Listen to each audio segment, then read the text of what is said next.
Savez-vous qu'en France, près de 5 millions d'habitations ne sont pas ou presque pas isolées? On appelle ces logements des passoires thermiques. Comment choisir son isolant? Deuxième. Bienvenue dans ce nouvel épisode de Parole d'expert. Je suis Pierre, chef de secteur matériaux chez Leroy Merlin. Aujourd'hui, on va parler d'isolation. Pourquoi isoler votre maison? Quels sont les différents types d'isolants? Et quel isolant choisir en fonction de votre habitat? Nous verrons aussi en fin de vidéo les différentes aides financières qui vous permettent de financer vos travaux d'isolation.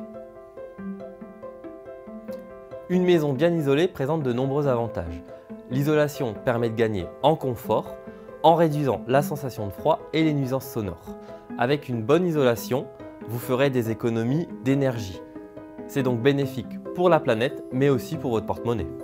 En plus, une bonne isolation permet de valoriser votre patrimoine.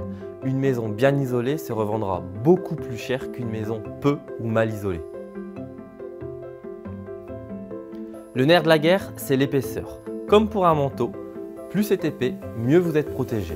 Pour vous donner un ordre de grandeur, pour isoler des murs par l'intérieur en construction neuve, la réglementation impose une épaisseur comprise entre 14 et 16 cm. Ça veut dire que pour être bien isolé, vous perdrez forcément un peu en surface habitable. Ensuite, il faut que vous regardiez le type d'isolant. Certains isolants sont plus performants que d'autres avec des épaisseurs différentes. Un peu comme un pull s'il est en coton ou en laine. D'ailleurs, si vous voulez limiter la perte de place, je vous conseille de choisir des isolants plus performants qui prennent moins de place. On y reviendra dans la suite de la vidéo. L'autre option pour ne pas perdre de place, c'est d'isoler par l'extérieur. Mais attention, ce n'est pas toujours possible. Les isolants sont classés en 4 catégories. Les minéraux, les synthétiques, les biosourcés et les isolants minces. Je vais vous expliquer en détail les avantages et inconvénients de chacun. Parlons d'abord des isolants minéraux. Ce sont les plus fréquents aujourd'hui. Ils sont en laine de verre, en laine de roche. Ils offrent une bonne isolation acoustique. Ils sont assez simples à manipuler car ils sont légers et souples. Ils sont incombustibles, c'est-à-dire qu'ils ne prennent pas feu. Niveau prix, on est sur des isolants qui restent accessibles. Mais pour que l'isolation soit vraiment efficace, il est important de bien se former à la pose. Il faut maîtriser la technique, comme le pare-vapeur pour éviter l'humidité. Vous pouvez poser un isolant minéral vous-même si vous êtes bien accompagné et très bricoleur. Sinon, je vous conseille de privilégier la pose par un pro qui vous assurera une performance optimale. Les isolants synthétiques sont assez simples à mettre en place. Il s'agit de polystyrène extrudé ou expansé ou de polyuréthane. Vous pouvez les installer vous-même. En termes de prix, on est dans la même gamme que des isolants minéraux. Par contre, ils possèdent quelques inconvénients non négligeables. Déjà, les câbles sont compliqués à gérer avec ce type d'isolant. Ensuite, l'isolation phonique est aussi souvent moins bonne, à moins de prendre un isolant spécialement renforcé pour ça. Et puis, comme c'est un dérivé du pétrole, il est inflammable, donc il y a un peu plus de risques. Comme je vous l'expliquais, en construction neuve, quel que soit le type d'isolant que vous choisissez, vous ne pouvez pas opter pour une épaisseur inférieure à 14 cm. Par contre, pour la rénovation, si. Donc faites bien attention. Personnellement, je vous conseille de choisir une épaisseur de minimum 10 cm pour un isolant synthétique si vous faites de la rénovation. Les isolants dits minces sont des produits beaucoup plus fins. En fonction des produits, les performances sont très différentes. Il est donc important de bien vous faire conseiller. Ils sont assez difficiles à mettre en œuvre et peuvent poser des problèmes de condensation s'ils sont mal posés. Le gain de place de ce type d'isolant est à relativiser, car c'est des isolants nécessitant de laisser une lame d'air entre l'isolant et le mur.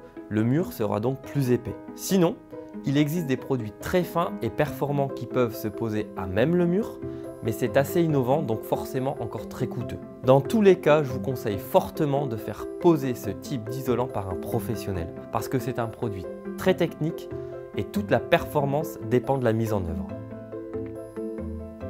Les isolants biosourcés proviennent soit de la nature, soit des matériaux recyclés, textile, papier. On trouve par exemple de la fibre de bois, des panneaux de textile ou l'association chanvre-lin-coton. Ils ont de nombreux avantages. Ils se démocratisent de plus en plus parce qu'ils sont à peine plus chers que les isolants minéraux. Vous l'aurez compris, Ce sont des matériaux qui font fonctionner l'économie circulaire et les circuits locaux. C'est donc bénéfique pour l'environnement, mais aussi pour nos entreprises françaises. Le troisième avantage des isolants biosourcés, c'est le confort. Ce sont des matériaux qui respirent davantage que les isolants traditionnels. Ils permettent donc une meilleure régulation de l'humidité de l'air dans la maison. Ils permettent aussi le meilleur déphasage thermique de tous les isolants. Le déphasage, c'est un terme barbare, mais en gros, ça désigne le temps nécessaire à la chaleur ou au froid pour passer la barrière de l'isolant et rentrer dans la maison. Avec les isolants biosourcés, ce temps est vraiment important. Et donc même pendant les canicules ou les vagues de froid, il se passe de longues heures, voire des jours avant que la température extérieure n'affecte la température intérieure. Concrètement, en cas de coup de chaud, ça permet de ne pas souffrir de la chaleur avant le soir et donc de pouvoir aérer une fois les températures retombées. Du coup, vous passez l'été au frais et l'hiver au chaud. Ce sont des isolants qui s'adaptent à toutes les maisons, mais qui sont particulièrement adaptés aux maisons en ossature bois. Si vous voulez en savoir plus sur les isolants biosourcés, on vous met un lien dans la description. Parlons maintenant financement. Il existe de nombreuses aides pour les travaux d'isolation. Pour bénéficier de ces aides, il faut que vous fassiez poser votre isolation par un artisan certifié RGE. Un artisan RGE, qu'est-ce que c'est? Le label RGE signifie reconnu garant de l'environnement. C'est un signe de qualité délivré à une entreprise qui remplit certains critères lors de la réalisation des travaux d'économie d'énergie dans les logements.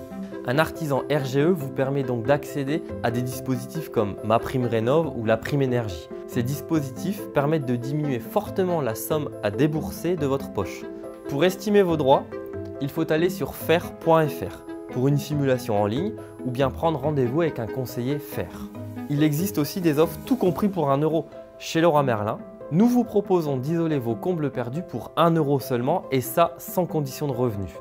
Alors un comble perdu, qu'est-ce que c'est? Eh bien c'est un comble que vous ne comptez pas aménager, mais qui par contre, s'il est peu ou mal isolé, peut laisser passer beaucoup d'air et nuire à l'isolation de la maison. Donc si vous ne comptez pas aménager vos combles, profitez-en. Il suffit de s'inscrire sur leroymerlin.fr et on vous rappelle pour prévoir le chantier. Vous l'aurez compris, le choix d'un isolant se fait en fonction de votre budget, de votre maison et de votre projet. Il est donc indispensable de vous faire accompagner, aussi bien dans le choix du produit que dans le choix de l'épaisseur. Cette vidéo touche à sa fin. J'espère que je vous aurai aidé à y voir plus clair. Si vous avez des questions ou s'il y a un thème que vous aimeriez qu'on aborde dans un prochain épisode, dites-le nous en commentaire. Vous pouvez visionner les épisodes précédents de Paroles d'Experts en cliquant ici. N'hésitez pas à vous abonner à notre chaîne pour ne pas manquer les prochains épisodes de Paroles d'Experts. Et moi, je vous dis à bientôt dans le magasin Leroy Merlin Béthune ou dans une prochaine vidéo.